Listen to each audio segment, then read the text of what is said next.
আচ্ছা বন্ধুরা, ঘরে কি 10 টাকা দামের সুজির প্যাকেট আছে? তাহলে সেই প্যাকেট দিয়েই এই সুজির কেকগুলো বানিয়ে নিতে পারবেন কম খরচে আর খুব কম উপকরণে। এত নরম তুলতুলে জালিদার সুজির কেক একবার বানিয়ে দেখুন, মুখে লেগে থাকবে। তাহলে আসুন, প্রথমে একটা মিক্সির জার নিন, তার মধ্যে 2 কাপ সুজি, 1 কাপ চিনি, সামান্য একটু লবণ, 1 কাপ টক দই আর 2 টেবিল চামচ রিফাইন তেল, বেকিং পাউডার হাফ চামচ, বেকিং সোডা হাফ চামচ আর একটু ভ্যানিলা এসেন্স দিয়ে সামান্য জল দিয়ে মিক্সিতে এগুলো ঘুরিয়ে নিন।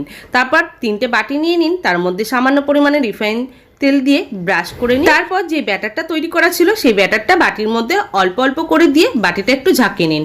আর ওপর থেকে একটু দিয়ে দিন টুটি ফুটি বা একটু ড্রাই ফ্রুট দিয়ে দিন। একটা কড়াইয়ের মধ্যে একটা স্ট্যান্ড বসিয়ে আর তার উপরে একটা থালা, কড়াইটা 5 মিনিট প্রিহিট করে বাটিগুলো বসিয়ে 30 মিনিট কেকগুলো লো ফ্লেমে বেক করে নিন।